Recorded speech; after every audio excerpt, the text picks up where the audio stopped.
Thank you very much. It's Kaufman is Alive. I look at comic books new and old. Welcome to the show today. Thanks for watching. Please subscribe, like, turn notifications on so my videos show up in your feed.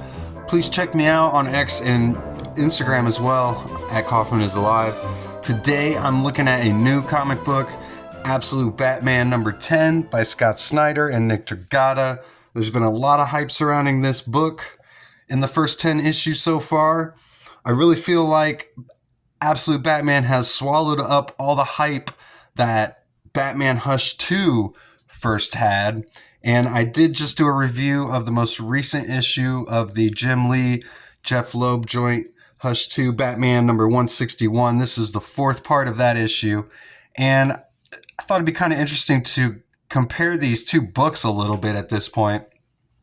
This Batman Hush 2, you can go check out my review, get my thoughts on it, overall thoughts and everything. A more elongated version, but I feel like this is a pretty boilerplate Batman story. Not breaking any new ground or anything. It's not blowing me away, but it's good. It's some pretty good stuff. But like I said, it's very it's what you would expect from Batman. A lot of detective work, some action. Even Bane actually makes an appearance in here. And the way that Bane is portrayed in this issue contrasts very much to the way he's portrayed in this Absolute Batman. And Bruce Wayne is quite a different character as well. Very much not the Bruce that we're used to. And ironically, I feel like they were trying to make this Absolute Batman Bruce Wayne more relatable by getting rid of his wealth and privilege. They kind of switched the origin up a little bit, but I feel like less relatable now because he's actually so extreme. He's kind of this self-made guy. He's a master of all trades, self-taught. But as we see here, the doctor who's working on him all throughout this issue as he's confined to Arc M, but she says that he's 6'9" and he's 421 pounds, which is crazy. He's huge. But he has been portrayed as this big, giant, hulking guy, so kind of makes sense. He's got like a really small head, though. He's still kind of a kid.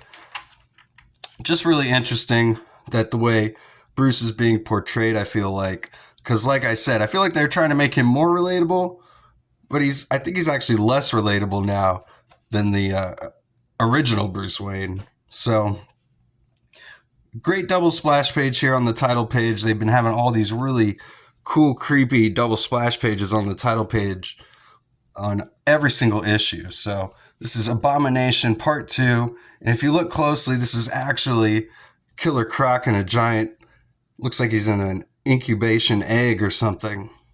So, some foreshadowing to some stuff that happens at the end of the issue here. Some really cool looking hands as well. And I love just all the line work on the tail.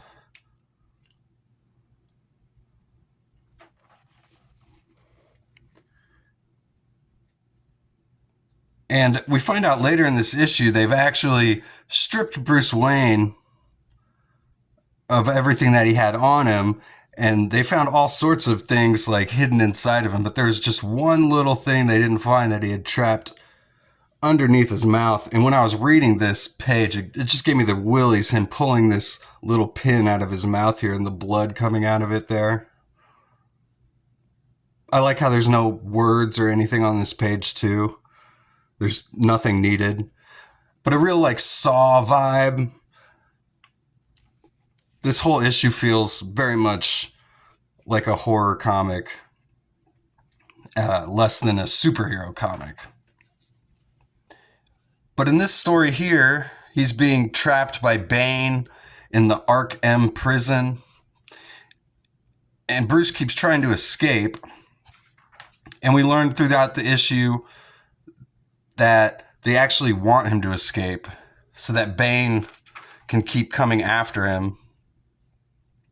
There's some pretty entertaining scenes throughout this entire story with Bruce trying to escape the prison, and he keeps getting caught and sent back to the beginning.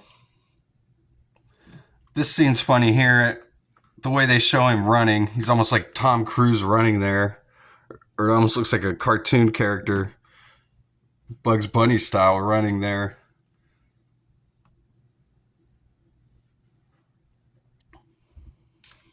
He comes upon the Isley ecosystem here. So there's some nice little Easter eggs in here, obviously hinting at Dr. Isley, Poison Ivy. There's all these experiments going on in Arkham here. There's obviously some flashbacks, as there are in every issue here, to his relationship to Selina, some things that are happening with his best friend Waylon, who is the Killer Croc, and we see his transformation here at the end of this issue as well. We see they've done some sort of surgery on Bruce here.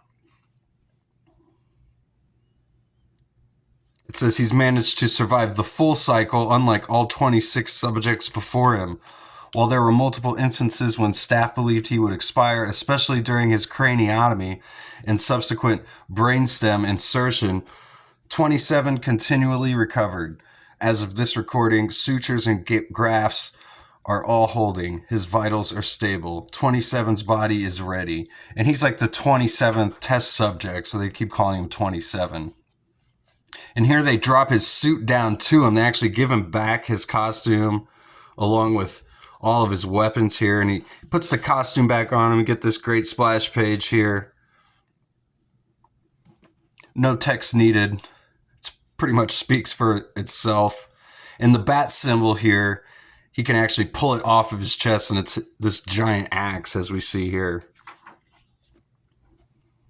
So he comes upon all of these creatures, these people have been experimented on, including there's like a man bat here. They're asking him to make it stop. He says, I don't know how. And then he gets attacked by Bane.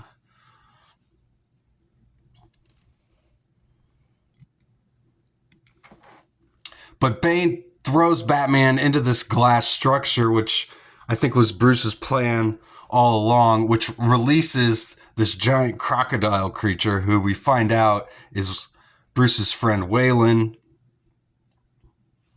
So he like sniffs Bruce, and we see the flashback to them.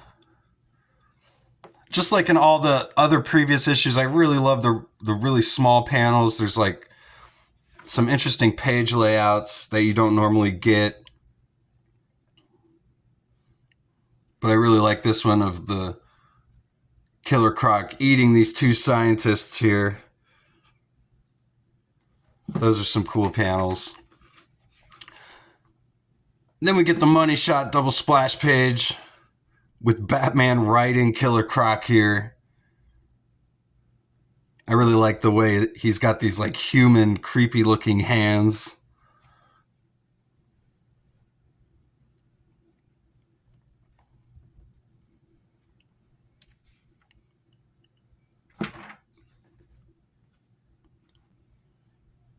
So Bane tries to give this historical quote in a very meme-worthy scene here. He says, it's not the strongest or most intelligent of us who survived this war called life, but the most adaptive to change. That's Xenophon, Corinth, Athens, circa 400 BC. Time for you to change, little man. And then Batman says to Bane, shove it up your ass. That's Batman circa now. And they just escape the sewers. And whoever this doctor is in control of Arkham, she says, end doctor's log. She asks Bane if he's excited for the final phase. And he says, very excited, Dr. Arkham, because now I truly get to break him. So we get the reveal of Dr. Arkham here. She's been behind all of this. You get this hilarious quote from Batman. Shove it up your ass. That's Batman circa now. So pretty funny stuff, but this series, like I said, has gone completely off the rails. Batman doesn't necessarily feel relatable, but he's certainly entertaining, if nothing else. And I really feel like a lot of the hype surrounding Absolute Batman has really swallowed up the hype that was surrounding Hush 2 when it first started. But it's really died down, and everyone's still just talking about Absolute Batman, I feel like, at this point.